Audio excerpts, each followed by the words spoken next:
with this size of GDP. So that's the big picture. Looking into that now, you want to reform kind of regulation, eliminate bottlenecks, etc. But then we're taking into account the economy of middlemen. We're taking into account those who are clearly benefiting from the status quo.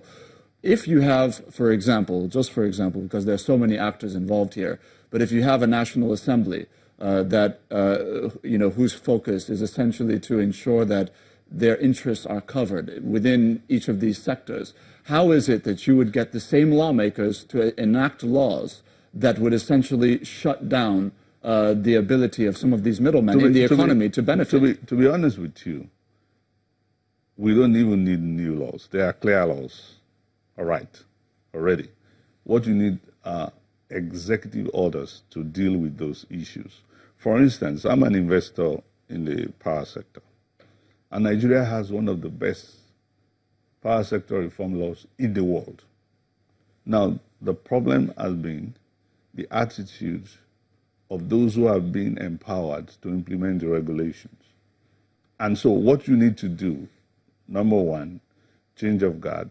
Two, you need to put an executive order in place and a monitoring team that ensures that application for licenses, for instance, don't take more than 90 days. You need to dismantle a lot of things. Now, you also need some kind of right signal from day one. You need to send important signals to what your direction are. Now, coming to talk about how to deal with having consensus, between the executive and the legislature to ensure that these processes are faster. I have a lot of experience in that. In 1999, I was the first Deputy Public Secretary of PDP. And one of the issues that we dealt with in the early stage of our government at that time was to ensure that we have alignment between the legislature, and the executive. And when we had problems in the National Assembly, as a party, we were very swift and decisive, all right, to ensure that there is compliance at the legislative level. That's the role of the party, and we did it fantastically well. In 1999, there was no EFCC law. There was no ICPC law. We made those laws within months that we came to government. We passed the legislation, we staffed those agencies, and they implemented the policies that they were set to implement.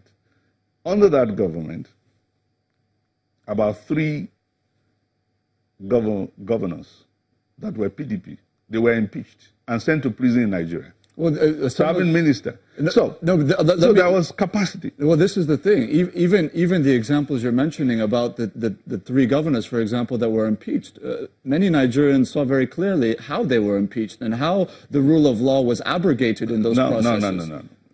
No.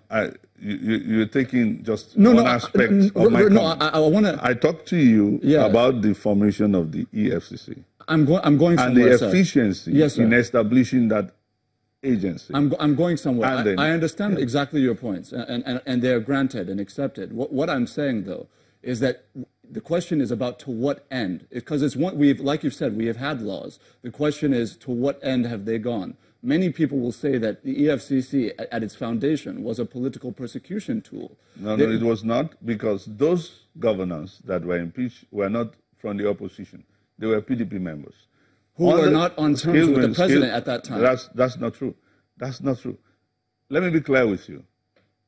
The IGP, Inspector General of Police, Tafa Balogun, who came from the same political region, from the then president, was put on trial.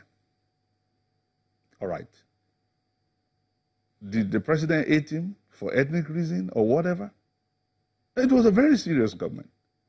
To be candid with you. This conversation is not about Obasanjo's government. So I will appreciate that we don't take it to, it was just tangential. I was talking about capacity. Yes. And so we shouldn't make it about that era. Yes. And I just made that example of how you can deal with issues that you claim to deal with. Now, you compare that to APC government.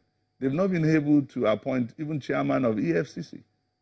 He's been acting for 4 years. So it's one thing for you as a politician to promise I will deliver on this. Then we can debate whether we need what we are talking about or not. Mm-hmm. Now, the other point yes. is the executive capacity to deliver what you have signed to.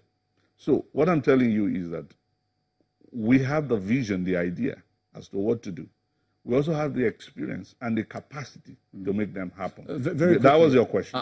I'm trying to get away from the APC versus PDP or ANN versus PDP aspect and look at issues through kind of a national interest prism when we're looking at the institutions. I want to talk a little bit about the policy environment, particularly in the legislature, because you're saying that we don't need new laws. But we know that, of course, the PIB was broken down into several different sub-laws, if you will, to try and reform the oil and gas sector, which is obviously the mainstay of the economy.